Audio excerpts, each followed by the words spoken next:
네, 안녕하세요. 둔촌고등학교 1학년 1학기 중간고사 내신 경향 분석을 하게 된 김수정입니다. 네, 지금부터 둔촌고등학교가 어떻게 내신 준비를 해야 되는지 그것에 대해서 말씀을 드리겠습니다. 먼저 차례를 좀 보시면요.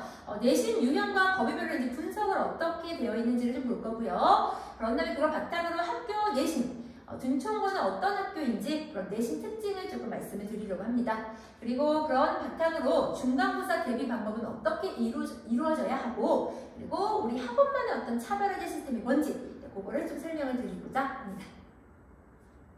자, 먼저 3개년 문항 비율을 좀 제가 따져봤는데요. 2020년도는 총 29문항, 21년도는 총 28문항, 22년도는 30문항으로 조금 더 많아졌죠. 조금 달라진 점이 보이실 거예요. 원래는 21년도는 이렇게 주간식 문항이 하나씩 이렇게 들어가 있었는데, 4문항씩 각각 들어가 있었는데, 22년도는 올 객관식 100%였다는 겁니다.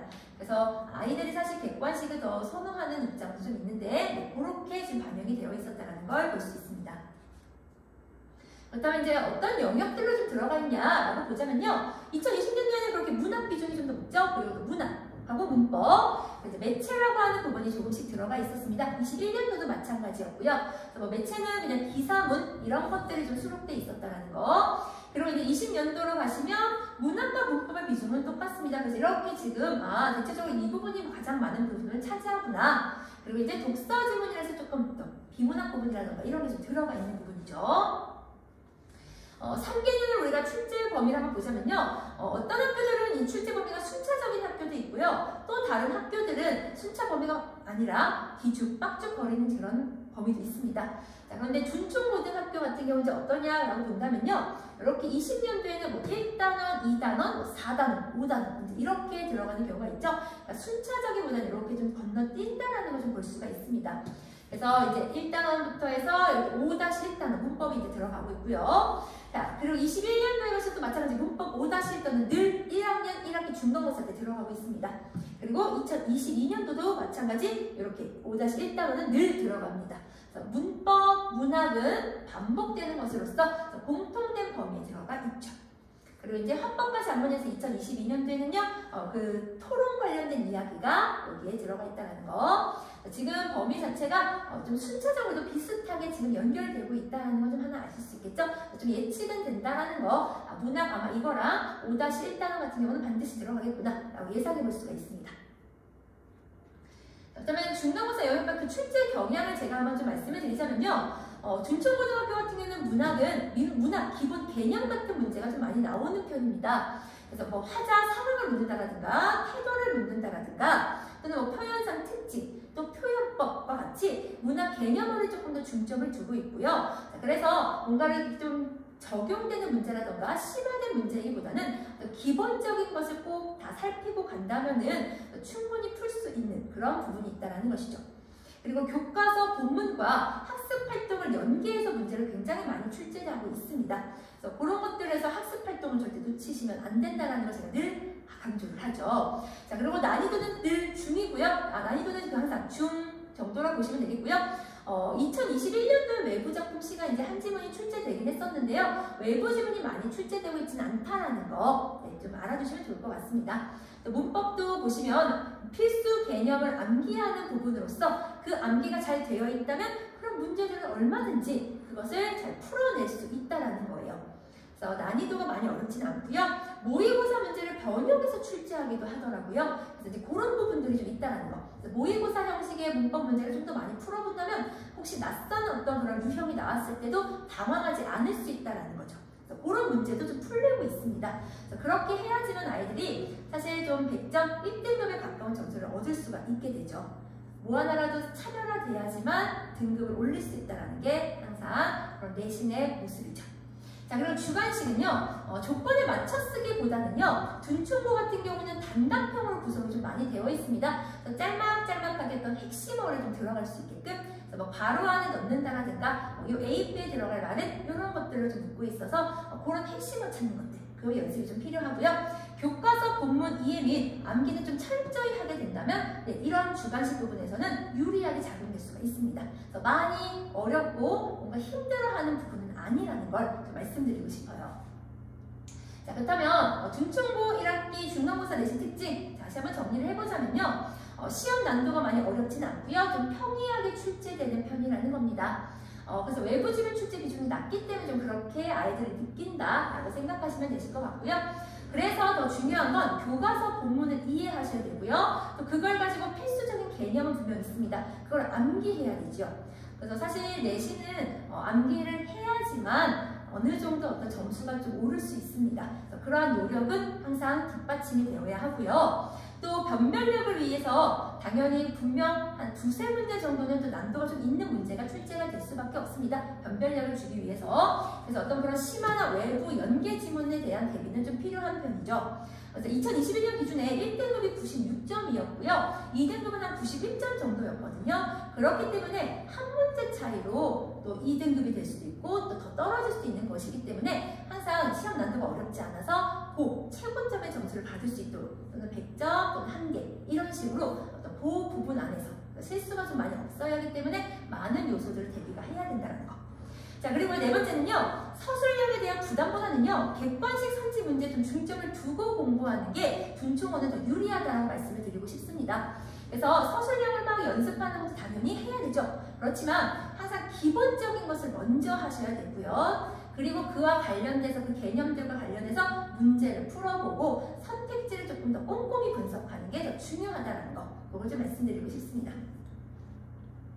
제가 그래서 하나 좀 가지고 왔는데요. 2022학년도 1학기 중간고사에 보시면 이 문법 문제입니다. 그런데요, 이게 모의고사 문제를 지금 이 형식을 선생님께서 바꾸셔서 약간의 좀 변형을 줘서 이런 틀로서 그 모의고사 틀을 지금 유지하고 계세요. 그런 시기처럼 이렇게 문법 같은 경우는 개념을 암기하고 그것에 대해서 이렇게 적용하는 모의고사 형식의 문제도 대비를 한다면 충분히 이 부분에서는 감점을 받지 않을 수 있다는 것이죠. 그래서 모의고사도 항상 푸는 연습을 좀 하셔야 됩니다. 네, 그래서 저희가 본다면 항상 내신과 수능은 따로다라고 많이들 이야기를 하시는데요. 그렇지 않다는 겁니다. 내신 같은 경우는 개념과 독해력을 늘 요구하는 그런 부분이죠. 그래서 이제 달달달 암기하고 그렇게 뭐 독해하는 그런 것들만 연습을 하지만 거기다가 플러스 항상 이런 수능 대비도 같이 갖춰져 있어야지만 더 완벽한 등급을 얻을 수 있다는 겁니다. 그래서 저희 같은 경우는 그 기출 3개년 경향, 준총고 같은 경우는 이렇게 또 모의고사 지문이 나오기도 하기 때문에 그런 식의 교과 외 지문이라든가 모의고사 범위를 포함한다든지 또 이런 독해력을 필수로 요하는 그런 문제들이 나오는 경우도 있기 때문에 이런 수능 형식의 대비도 필요하다는 것이죠. 그래서 내신과 수능을 별개라고 생각하지 말고 이 둘을 합쳐서 보라고 늘 강조합니다. 그래서 이렇게 하시기 위해서 이제 저희가 정규할 때 했던 그런 커리큘럼을 몇 가지는 가지고 왔는데요. 수능 기본 개념 읽기는 반드시 하셔야 할 부분입니다. 이 부분을 하셔야지만 내신 때 어떤 문학 개념 용어가 나왔을 때 그것을 이해할 수 있어요. 안 그러면 학교에서 가르치시기도 하지만 당연히 알 거라고 하고서 그냥 넘어가시는 경우들도 있기 때문에 이런 식의 기본 개념들은 항상 숙지하고 계셔야 되고요. 우리 아이들인데 그런 것들도 제가 물어봤을 때 다 못하는 경우가 좀 많거든요. 이제 그런 것들을 이제 익숙하게 할 수 있도록 그런 것들도 한 번씩은 살펴주셔야 된다는 거. 자, 그래서 보시면 어떤 인물의 직접 제시, 간접 제시 이런 것들이 나오는데요. 이런 개념과 관련해서 이런 문제들도 당연히 우리가 나올 수가 있다는 겁니다. 이런 기본 개념들 익혀주셔야 된다는 거 알아주셔야 되고요. 당연히 어휘도 중요하죠. 어휘 문제도 내신에서 나오기도 하고요. 또 우리가 이런 어휘를 알아야지만 내용 이해나 책을 읽었을 때나 독해를 했을 때 그 부분들이 좀 이렇게 내려가집니다. 만약에 어휘를 잘 많이 모른다면 밑으로 내려가지지가 않겠죠. 그렇기 때문에 이런 우리는 지금 보시면 수능 필수 어휘 익히기라고 해서 특히나 한자어들을 많이 아이들이 어려워요. 한자성어, 한자어들. 그런 것들을 우리가 암기하게 하고요. 정규 수업 때입니다. 정규 수업 때 이렇게 암기하게 하고요. 그런 다음에 이제 이렇게 빈칸을 채워본다든지 그런 암기 테스트도 같이 진행을 하죠. 이제 수능과 이런 수능 대비랑 내신 대비를 같이 했을 때 어휘 부분에 있어서는 어떤 실수가 없게끔 그렇게 연습을 하고 있습니다. 또 하나, 내신 서술형 답안 작성 익히기인데요. 고등학생 같은 경우에 고등학교들은 거의 다 보면 주관식이 좀 다 들어가 있죠. 둔촌고등학교 같은 경우에는 이번에는 객관식 100%이긴 했지만 21년도에는 내신이 지금 이렇게 주관식이 들어가 있었죠. 네, 그렇기 때문에 항상 대비는 하셔야 합니다. 그래서 이제 그런 부분들 핵심어를 집어넣으면서 이제 그런 부분들에 대해서 내용을 잘 이해하고 있는지 써보는 거와 그냥 읽는 거랑은 다르기 때문에요. 써보는 연습이 항상 늘 필요합니다. 써야지만 또 외워지기도 하고요. 그래서 이제 그런 것들 빈칸에 넣어보면서 이런 답안 작성하는 것도 익숙할 수 있게 연습을 하고 있습니다. 또 하나 제가 아까 말씀드렸었지만 모의고사 같은 경우는 고등에서는 항상 필수적입니다. 이 부분들을 좀 아이들이 많이 다루고 이런 모의고사 문제 유형이 익숙해지면 내신에 어떤 외부 지문이 나왔을 때 또 내신에서 조금 더 어려운 낯선 것들이 나왔을 때도 당황하지 않을 수가 있어요. 그래서 저희는 이 부분들도 모의고사를 가지고서 아이들의 문제를 좀 풀리고요. 이렇게 좀 분석해주고 또 알맞은 부분이 오고 또 선택지에서 어디가 잘못된 건지 이렇게 써주고 그렇게 해서 분석하면서 이제 서로 지금 꼼꼼하게 좀 분석을 하려고 합니다. 이제 이런 걸 지금 했던 부분을 제가 가지고 온 거고요. 이런 식으로 진행을 하고 있다. 특히나 둔촌고도 모의고사, 문법 같은 경우는 또 그런 형식의 또 선생님들이 또 이렇게 담아오고 계시기 때문에 이런 걸 또 간과할 수가 없죠. 네, 그래서 이런 준비도 반드시 필요하다라는 거. 네, 그래서 이제 그런 정규 수업도 하면서 내신 대비를 이제 이어져 봤을 때는요, 저희가 보통 내신은 7주 정도라고 생각해 주시면 되실 것 같아요. 6주가 보통 이제 정규로서 내신 수업을 하게 됐고요. 그러면 1주는 직접 보강이라고 생각하시면 됩니다. 7주 정도라고 생각하시고요. 먼저 기출 분석 너무 중요하죠. 그래서 저희가 어떤 학교들을 이렇게 했을 때 그 학교에 대한 기출 분석은 항상 꼼꼼히 하고 있습니다. 그리고 또 그 기출을 바탕으로 아이들을 가르치고 있고요. 그 기출 바탕으로 교재를 또 이렇게 만들어야 되기 때문에 항상 기출은 항상 모든 거의 어떤 표본이기 때문에 그걸 강조하고 있다는 걸 좀 말씀드리고 싶고요. 3개월 기출을 당연히 출제 포인트를 잡으면서 아이들에게 이런 게 있었다라는 걸 좀 말씀을 드릴 거고요. 아이들에게 할 거고요. 또 기출 거꾸로 풀기라는 걸 좀 하려고 합니다. 기출 거꾸로 풀기라는 거는 주관식에 있었던 것들을 우리가 객관식으로 바꿔본다든지 또 객관식에 있었던 문제 같은 경우는 OX로 바꿔서 또 그것을 꼼꼼하게 선택지를 분석해본다든지 또는 주관식을 만들어서 한번 저희가 대비를 해본다든지 이렇게 제가 좀 문제를 바꿔놓고 있습니다. 그래서 그렇게 했을 때도 효율적이기도 하지요.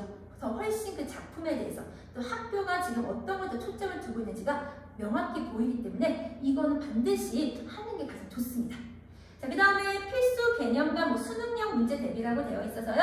뭐 학교 프린트 그리고 또 뭐 교과서가 정리가 되어 있는 것들 이런 것들을 가지고서 우리가 기본 개념 숙지를 하고요. 부풀 내신 교재라고 해서 저희 학원 자체 교재가 있습니다. 그래서 기출 문제, 타학교 기출 문제와 또 연계된 문제와 심화된 문제가 다 수록이 되어 있어서요. 아이들이 조금이라도 어떤 그런 틀림이 없게끔 그리고 조금이라도 어떤 한 선택지에서 어떤 그런 실수가 없게끔 하기 위해서 노력하고 있습니다. 또 필수 암기 부분이라고 해서요. 필수가 지금 암기 부분이 되어 있는 게 핵심 개념 부분에 이 부분은 꼭 외워야 한다는 부분이 이제 빈칸으로 뚫려 있거든요. 그런 것들을 가지고서 아이들이 잘 되고 있는지를 확인하고 있습니다. 그래서 이제 이걸 못하면 또 다시 남아서 그거를 다시 밑에 답들이 있는데요. 그런 것들 다시 가리고 구두 테스트도 질문을 하고요. 그런 식으로 계속해서 아이들을 좀 이렇게 숙지시킬 수 있도록 하고 있고요. 네, 손필기 자료는 항상 집보 때 저희가 드리고 있습니다. 그래서 선생님들의 학교 필기 자료라든가 그리고 저희 어떤 그런 자료 그리고 기출 문제에 있었던 내용들이라든가 또는 타 어떤 그런 문제집 같은 경우에 있었던 이런 문제들을 가지고요. 종합해서 아이들의 필기를 놓치지 않을 수 있게끔 만들어서 아이들에게 깨끗하게 배부하고 있습니다. 자, 그리고 이제 서답형 대비라고 해서요. 사실 둔촌고 같은 경우에는 첫 번째 객관식에 나와 있긴 했었지만 객관식만 나오긴 했었지만 21년도에는요. 늘 이런 연습도 같이 해야 한다는 거. 서답형 대비, 교과서 본문이라든가 학습활동, 빈칸 테스트 같은 경우를 좀 하고 있고요. 근데 이거는 사실 서답형을 대비하지 않아도요. 내용 인지가 잘 됐는지를 좀 확인하기 위해서 그런 빈칸 뚫기로서도 하고도 있습니다. 그래서 이제 그런 대비들 위주로 하고 있습니다. 이렇게 세 가지 어떤 삼박자가 좀 갖춰진다면 이 수능, 내신 이런 것들을 좀 더 가깝게 완벽한 그런 등급을 얻을 수 있지 않을까라는 생각이죠. 자, 그리고 저희 학원만의 차별化시스템을 좀 말씀을 드리자면요. 철저한 과제 검사를 좀 하고 있습니다. 그래서 아이들이 이제 시험을 보는 동안 저는 이제 돌아다니면서 아이들이 과제가 잘 되어 있는지 확인을 하고 있고요. 또 혹시나 틀린 문제가 있을 경우에는 이제 틀린 문제는 오답을 제가 하라고 숙제 때 나갑니다. 그런데 그 오답이 되어 있지 않다. 그것도 숙제는 완성도가 부족하다고 부모님들께 보내질 거예요. 그런 친구들 같은 경우도 선택지 분석까지 하고 보낸다라든지 또는 평일에 다시 불러서 그 부분을 다시 한번 익히고 나갈 수 있게끔 하려고 합니다. 그러니까 문제만 많이 푼다고 좋은 게 아니고요. 선택지들을 알맞게 꼼꼼히 짚어낼 수 있는지가 더 관건이기 때문에 그걸 더 강조하고 있다는 거 말씀을 드립니다. 자, 그래서 이제 주간 테스트 같은 경우는 이제 서술형 객관식인데요. 만약에 준총과 계속해서 이제 그런 객관식으로만 이루어져 있다면 그 객관식으로만 조금 더 중점을 둬서 테스트는 출제가 되려고 합니다. 그런 것들 반영이 된다라는 거. 자, 이제 평일 클리닉 같은 경우는요, 뭐 테스트 또는 과제를 미통과했다라든지 또 1대1로서 어떤 Q&A가 필요한 친구들 같은 경우는요, 이제 학원으로 제가 오라고 하거든요. 와서 부족한 부분은 제가 자료를 다시 또 보완해서 그 부분을 조금 더 익숙하게 해라 라고 얘기를 합니다. 그래서 맞춤적으로 이제 보완을 해주려고 하고요. 또 개별 상담은 혹시나 학원도 오지 못하고 이제 바쁜 친구들이 굉장히 많죠. 그런 경우는 문자나 카톡 같은 경우로도 어떻게 개별로라도 상담해서 모르는 거는 알 수 있게끔 또 필요한 자료는 그렇게 또 전송해서 보내줄 수 있기 때문에 그렇게 해서 최대한 아이들이 학습에 결손이 없도록 최대한 어떤 그런 완벽하게 어떤 점수 예시는 좀 이어나갈 수 있도록 그렇게 좀 꼼꼼하게 지도하려고 합니다. 자, 그리고 부풀 내신 교재는 아까 말씀드렸었고요. 이 부분에 대해서 이제 타학교 기출 이렇게 이제 수록되어 있다. 자, 이런 것들도 아이들 과제로 나갈 겁니다. 중학교 때 과제의 양에 비해서는 굉장히 많을 거예요. 그래서 이제 그런 것들을 좀 다 소화할 수 있어야 되기 때문에 평일에 사실 오는 게 더 좋습니다. 평일 클리닉 때 와서 그 과제를 조금 하고 그래서 또 질문 받고 서로 하다 보면 좀 더 알 수 있거든요. 더 깊이 있게 공부할 수 있기 때문에 평일 클리닉에 아이들이 좀 올 수 있게끔 해주면 좋을 것 같습니다. 저도 그렇게 아이들한테 얘기를 할 거고요. 좀 필요한 경우에는 다 이렇게 불러서 그 부분에 대해서 하려고 합니다. 자, 그리고 마지막에 손필기 교재를 직접 보강 때 아이들 어떤 취업 자료들을 가지고 어떤 필기 놓치지 않게끔 그렇게 지금 노력하고 있습니다. 자, 이거는 제가 이제 핵심 안내표라고 해서요. 이제 학원에서 드리는 건데, 이런 빈칸 부분을 이제 뚫어놓고요. 이 부분이 지금 알맞게 되고 있는지, 아까 제가 말씀드렸듯이 말씀드렸던 그 자료입니다. 일부만 제가 이렇게 좀 보여드렸고요. 네, 선필표지도 이런 식이다라고 좀 말씀을 드리고 싶어서 일부만 가지고 왔습니다. 뭐 빨간 색깔은 뭐 선생님이 한 거, 노란 색깔은 제가 한 거, 뭐 이런 식에서 이런 식의 좀 구분을 좋아서 이제 색깔 펜으로 좀 화려하게 색깔이 들어가 있죠. 이런 식으로 아이들께 좀 들어간다는 거. 그리고 아이들은 이제 그걸 바탕으로 조금 더 코멘트를 단다거나 또는 어떤 중요한 부분을 밑줄 그으면서 제가 놓친 부분이 있는지 없는지를 확인할 수 있는 그런 용도로 사용하게끔 하고 있습니다. 네, 그래서 그 다음에 이제 마지막으로는 보시면 수업 관련 세부사항 안내 문자는 늘 항상 이제 부모님들께 갈 겁니다. 그래서 과제라던가 테스트 점수는 이제 이렇게 기입이 돼서요. 이제 부모님들께 하나씩 들어갈 거고요. 수업 내용 그리고 또 다음 주 과제 안내 이제 부모님한테도 보내드리고요. 이제 학생들한테도 같이 보내드릴 겁니다. 그래서 둘한테 다 가는데 두 분한테 다 가는데 간혹 이제 컴퓨터로 발송되다 보니까 간혹 안 가는 경우가 좀 있는 것 같아요. 그런 친구들 경우에 이제 숙제를 간혹 안 해오려고 했던 친구들이 있었던 것 같은데 저는 부모님께도 분명히 말씀드렸기 때문에 그거 안 된다고 미리 방지를 해놓거든요. 그래서 숙제를 몰라서가 아니라 그거는 이제 안 한 거기 때문에 그런 시기처럼 과제는 제가 늘 꼼꼼하게 적어서 아이들이나 부모님께 보내드리니 그런 과제 부분에 있어서의 조금 아이들이 못했다 소리 없도록 좀 하고 있다는 거. 또 수업 중 특이사항이라고 해서는 이 부분은요 혹시 과제가 좀 미달되어 있거나 테스트가 미달되거나 또는 오늘 뭔가 보니까 좀 컨디션이 좋지 않아서 자꾸 존나라던가 조금 이 수업 태도가 좀 불량이었다라는 친구들도 있으면 그런 것들을 좀 부모님께도 좀 어느 정도는 알고 계시는 것도 필요하기 때문에 그런 것들도 설명 말씀을 좀 가끔 드릴 것 같고요. 또는 이제 이런 식의 어떤 클리닉 뭐가 부족해서 제가 클리닉을 불렀습니다. 몇 시에 오도록 해주세요 라고 이렇게 보내드릴 거고요. 또 그 전날에도 안내는 또 한번 드릴 겁니다. 그래서 이제 그런 식으로 해서 최대한 아이들이 클리닉이고 어떤 그런 수업이고 이런 것들 다 와서 완벽하게 할 수 있도록 그렇게 조금 내신 대비를 하려고 합니다.